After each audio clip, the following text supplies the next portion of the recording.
Good afternoon and a heartfelt welcome to everyone who is here in person and everyone who is watching us online. My name is Andrea Jós. I am a biology teacher and a science communicator and one of the hosts of this stage. Our next program here on this stage is the Nation's Hour. And this is a panel discussion on nature conservation. And we have wonderful guests who are just arriving to the stage. And they are Barna Tánczos, Minister of Environment, Water and Forests in Romania. Also, Hitjitevi Katjavivi, Speaker of the National Assembly of Namibia. And our moderator is Zsolt Feldman, State Secretary of Agriculture, Hungary. Please enjoy this wide-ranging conversation. And thank you. Gentlemen, they are all prepared. The stage is yours. Thank you. Pardon, I try it again. Good afternoon, everybody. First of all, I would like to express my honor that I can moderate this discussion. I would like to welcome our guest as well, Mr. Barna Tánczos, Minister of Environmental Issues in Romania, and Mr. Katjavivi from Namibia. It's a great honor for me to take part on this discussion. Well, we are now in Nation's Hour, and we have approximately, as I remember, half an hour to discuss some issues about the nature conservation and some linked topic. Well, our goal that show for some national perspectives and national experiences in connection the conservation issues, hunting issues, the nature and people connection. So we try to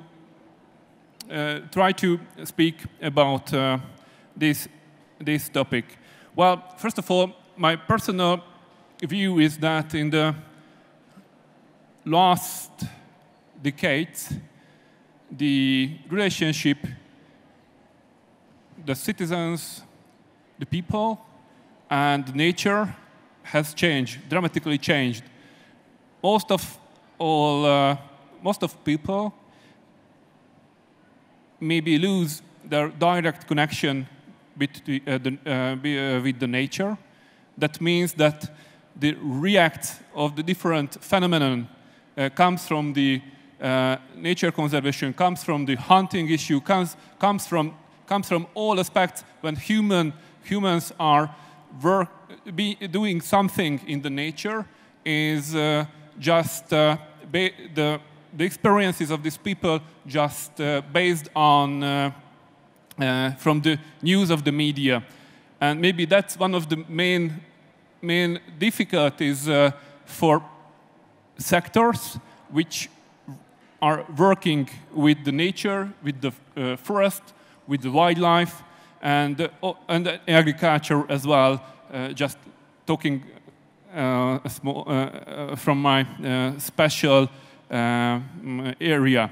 Well, so that's why I would like to ask my guests in this afternoon, firstly, that when we are trying to find the balance situation between the nature conservation, between the needs and the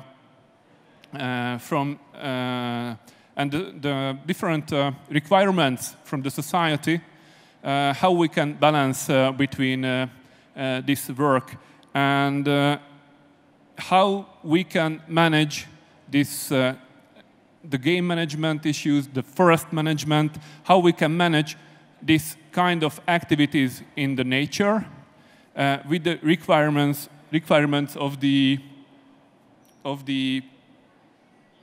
citizens and all in our countries, in your countries. So, if possible, my first question would be that what do you think about? I don't know exactly. Maybe my guest. That what do you think about that? The requirements, the needs from the society, how you can manage when in Namibia you work with the wildlife, when you work with game management, when you work with the nature. It's as part of the hunting as well. So what do you think about it? I hope the mic is working. Yes, from what I hear. Thank you very much. First of all, let me register my thanks and appreciation to the organizers of this great event and to say how much we appreciate for being here. So on behalf of my delegation from the National Assembly of Namibia, I'm extremely honored to join you on this auspicious occasion. We in Namibia are proud that Namibia is one of the countries where conservation of the environment is enshrined in our Constitution. Article 95 mandates the maintenance of ecosystems, essential ecological processes and biological diversity of Namibia, and utilization of living natural resources on a sustainable basis for the benefit of all Namibians, both at present and in future. That is how it is articulated in the Constitution. This commitment has guided our country's approach to policy formulation and appropriate legislation with regard to conservation and hunting. This is a subject to parliamentary oversight through relevant standing committees. That really provides our approach, our guidelines in terms of dealing with the issues relating to conservation, hunting, and so on, etc. So that really is the map road, the map that propel us in dealing with this important topic. So the role of the question of dealing with hunting conservation can be dealt with. Historically, all societies were hunter-gatherers. Hunting is embedded in many cultures. Some applies to Namibia. Many Namibian societies were hunters. Hunting is now an important economic activity for the Namibian society, and it is intended to contribute to the social economic development of the country. So we do attach great importance to conservation, and as well as emphasizing the fact hunting must also add value to the development of the country. So that is, in short, my response to that particular question. Thank you very much. Minister? So, first of all, I'd like to congratulate Hungary for this very special event, very special organization. It's unique and it's extraordinary. And I would like to congratulate for all these efforts in these very special days when the challenges are huge, even if we talk about nature, even if you're talking about preservation, and even if you're talking about this pandemic situation. The question is how the institutions can answer the social requests and how we can respond for these questions. First of all, we have to underline the complexity of this issue, because we have the society of the farmers, we have the society of let's say the Greens, the civil society, which is very much involved in nature protection and conservation. We have the society of the hunters and wildlife management actors. This is why the answer is, it cannot be a yes or no. It's very complex, and we have to try to recreate the balance, because nature means actually balance, a very fragile balance, but the human intervention can very easily break these balances. And the history and the presence nowadays is proving day by day how fragile is this balance. And when the intervention of human society must be kept under legal and ethical and professional rules.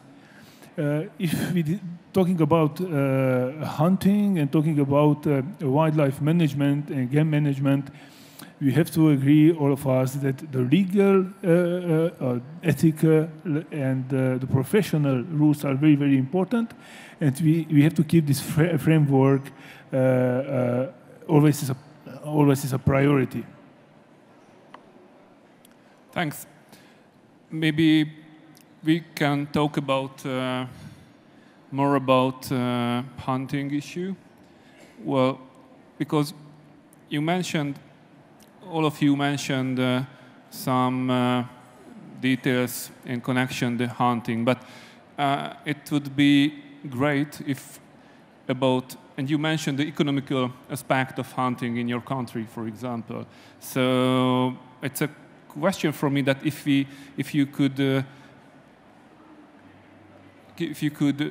say more about the role of hunting in your from economical aspects, from the society aspects, about that. What do you think about the hunting as an economical sector in the future of your country, for example?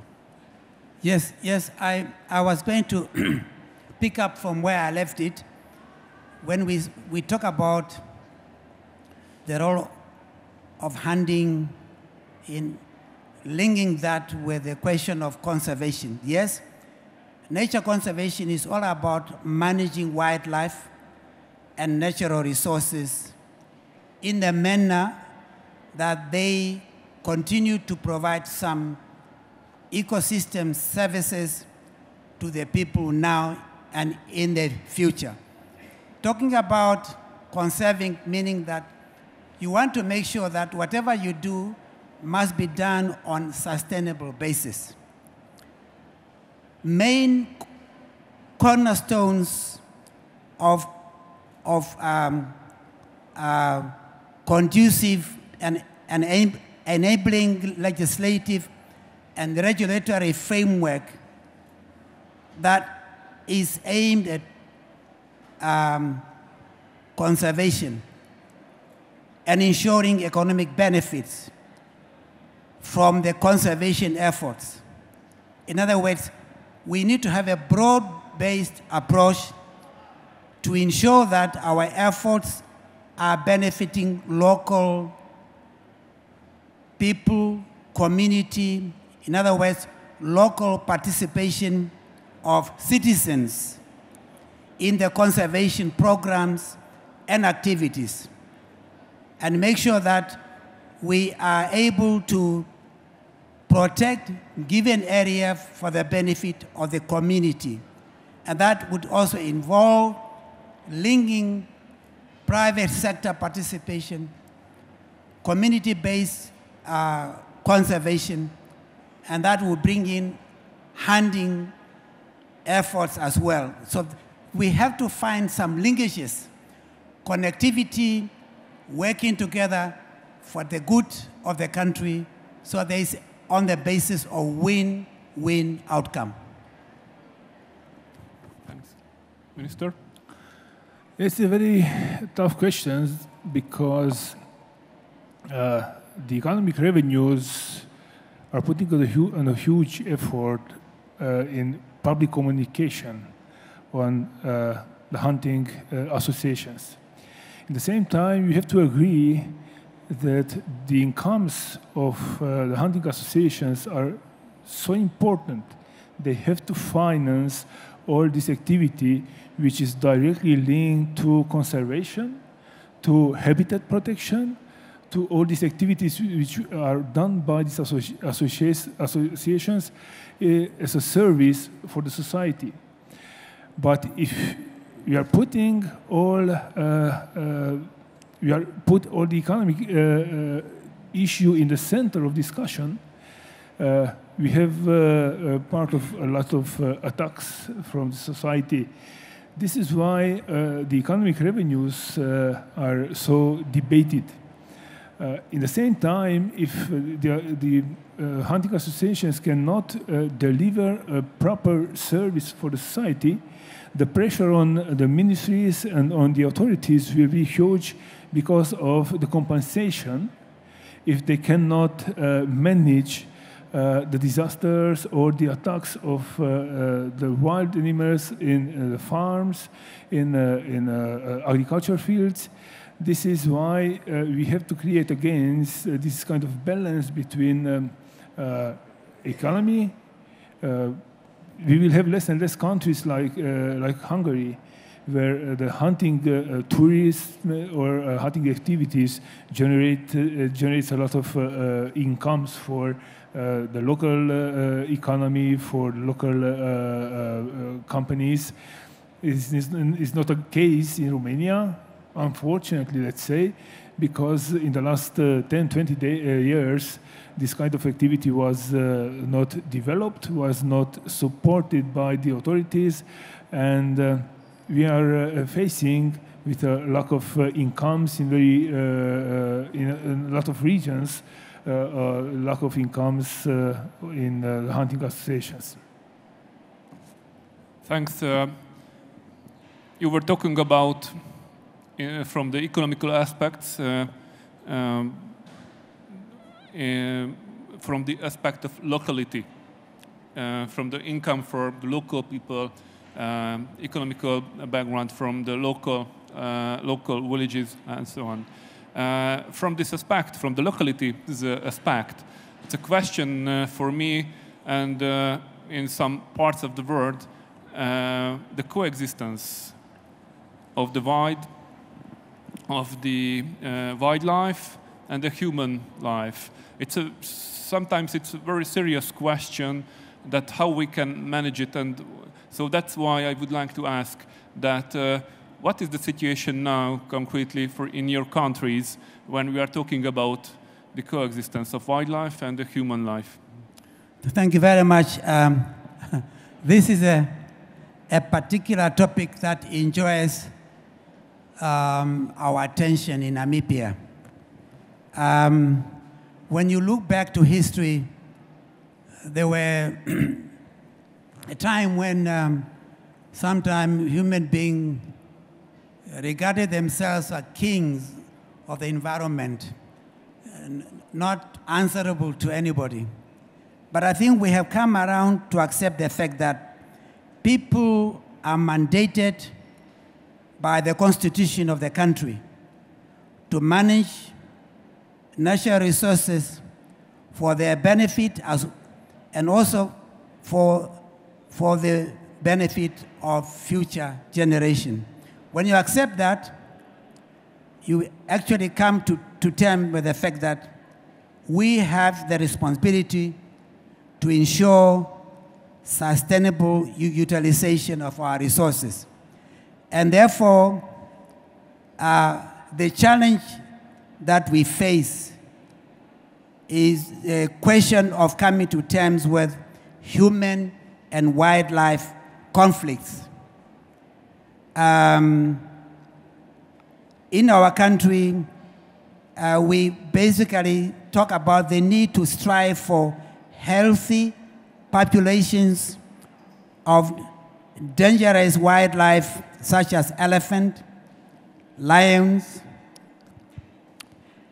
crocodiles, and others. And basically we are saying we have to coexist. This wildlife serves the country extremely well.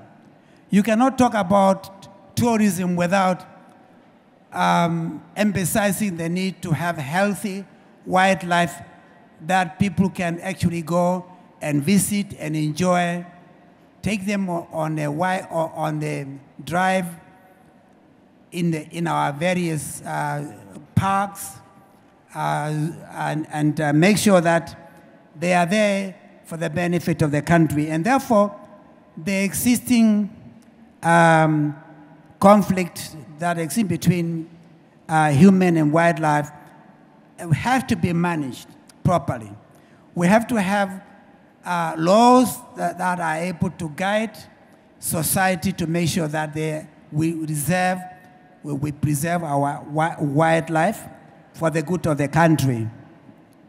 We here in Namibia, we talk about community-based natural resources management program that involve benefit for our rural communities, and wildlife conservation and utilization are there for the good of the country. And therefore, we have gone an extra mile of training personnel in our various places to guard and protect wildlife, to make sure there are no poaching, to make sure that we preserve our animals for the good of the country. These are all endeavors that have been brought about in independent Namibia for the good of the country. And this is based on the realization that we have to exist with our wildlife for the good of the country, and that is become part of the policies of the country. So we are extremely conscious of the need to continue to do this and to let it serve as a model for others to follow as well. Thank you very much. I think, honestly, the only one way we can go on is the coexistence. You cannot create a different world for nature, for wildlife, and a different world for humanity. You have to respect this rule, which means coexistence, and this is the only way how can we manage sustainably this issue. Another issue which must be underlined is the particularity, the local particularity of this problem, because we cannot compare. We will have to discuss some seconds about the bears in Romania. We cannot compare in this regard Spain, Germany, Austria, or Romania, because even if we think on European level the bear must be a strictly protected species, we have to admit the difference between the countries. And we need different rules for different countries to manage this kind of coexistence between nature and species and people. The most important thing is the social acceptance of this coexistence. If you meet the bear in your own house, in your barn, in your garden, on the street, in your city, in your village, the local acceptance, the acceptance of society will be less and less, and the reaction of the people will be probably illegal, unethical, and unprofessional. This is why it's very important to have rules, to have the courage for the regulation, to do not accept the non-intervention system, which will not mean protection. If we don't have the courage to regulate and to manage the situation, we will create a kind of enemy, and we will lose the acceptance of the society. The nature is our life, and we cannot transform it in an enemy. This is why the coexistence and the rules are very, very important. Thanks. Well, that's very, very hot issue. Lots of countries. That's what we could see. Well, when we are talking about management of wildlife, management or national or nature environmental areas, protected and non-protected areas as well. Now, when we who are working with the nature issues from the governmental side, we know that the climate change and all these aspects of the life it's a reality. It's not the future, and we made sustainable programs, so programs which try to help the environment, try to help to adapt the impact of climate change and or wildlife system. So my question is that maybe if you could mention some examples from your countries, that how you can manage this kind of changes. So what are your main sustainability-related governmental measures in connection what I mentioned as a problem, please? In the case of Namibia, we have just come out of a 4-year drought that has significantly reduced the number of livestock and game. As you know, Namibia is a dry country surrounded by 2 major deserts, the Kalahari Desert to the east and the Namib Desert to the western part of the country. So the biggest environmental challenge for Namibia in the next couple of years would be climate change and its impact on the ecosystems and the people's livelihoods. Area available for rain-fed agriculture, where more than 40% of the population resides, will be reduced in size. Productivity of land to support cattle production will further be reduced, and most Namibia will not be viable for extensive livestock. These are the kind of challenges that we have to be confronted with. And it is real, it is not imaginary. And water scarcity will also become a big issue. But both offers an opportunity for integrating wildlife as a sustainable form of land use and investment in technologies to turn seawater into potable water resource. This is what Namibia have to be exploring to see how we could actually apply new methodologies, new technologies, in order for us to be able to meet this particular challenge posed by climate change. Thank you.